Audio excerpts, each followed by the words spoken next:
Good afternoon. This is January 2023, episode 2 of Marriage Capital. And this is me, Michael. We're going to be discussing money and marriage and some tips for a healthy relationship. Most people think that, combining money and marriage is a disaster. A lot of people don't even want to get married. But no matter how much you love your spouse, money is a very important thing that you guys need to discuss before you decide to tie that knot. After all, you're both coming from different life experiences, different neighborhoods, and the way you perceive versus your spouse or significant other, those experiences are probably very different, unless, of course, it's an arranged marriage or things like that. This is why you will have two different views on money. So give each other grace and try to use these steps. I'm going to go through 5 to 7 steps on how to build bridges with your new spouse. Step 1, discuss your lifestyle choices together. Sometimes you're very happy shopping at Target, Walmart, and things like that, and your spouse would rather go to Neiman Marcus or Nordstrom Rack, or Nordstrom's for that fact, Gucci, Prada.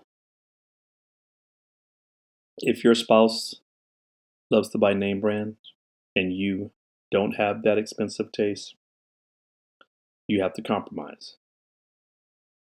If one of you has the more expensive taste, try thinking shopping at an outlet mall or outlets, and you could buy those same name brands for your spouse, or they can buy them for themselves at way more affordable prices. Bottom line is, your lifestyle, no matter how much money you make, has to align up with your actual income, not what you think or wish it was. You might live perfect, but don't let yourself fall down the rabbit hole to where you're spending money that you do not have.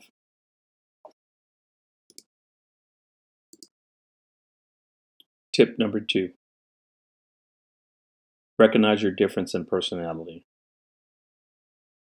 Everyone's mindset is slightly different, and as they say, opposites attract. In most cases, somebody is the nerd of the relationship. No disrespect to nerds, but somebody's the nerd of the relationship, and that person's good with the money and good with crunching numbers. One of you may be the saver in the relationship. The other one may be the one more inclined to spend. Personality differences cause some marital problems, but it isn't the real root of your money and marriage issues. The source of the problem is whenever one of you neglects to hear the other one when they tend to talk about those money issues. One of you will either bow out of the finances altogether or take over and try to run the relationship and the money of the relationship. If you don't let the money come between you, the only way to do that is to give all the details to your spouse. Stop using what you know as knowledge to stop that partner from learning about what the finances are.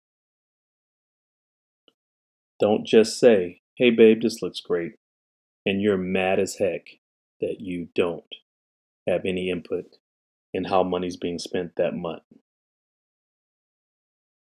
Guys, remember you're on the same team here. Use your personality differences to become a stronger, more united team. Tip number 3, be open and honest about your money. If you have a side amount of money, what I call mad money, own up to the truth. Let your spouse know. Then work toward establishing financial trust. If you have shared financial goals, you shouldn't be opening a side bank account to stash away cash. That's pretty deceitful on your part. The same applies when you have a credit card your spouse doesn't know about.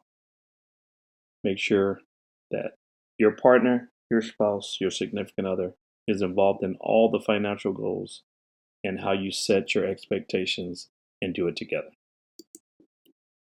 Tip number 4, keep a joint bank account. A lot of couples think the best way to avoid these money arguments are keeping separate accounts. Wrong.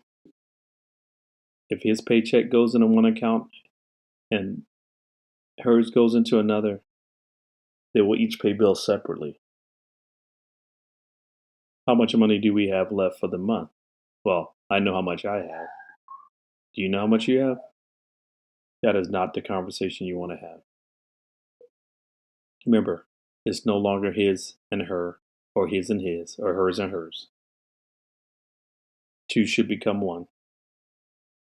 Separating money and splitting the bills is a horrible idea, and it leads to more money and relationship problems further down the road.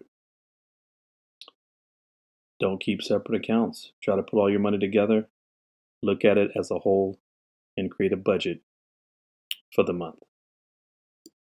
Tip number 5, set expectations together. Now that you've got that joint bank account, what are we going to do with this money? Always pay your bills first. Discuss your money dreams with your spouse.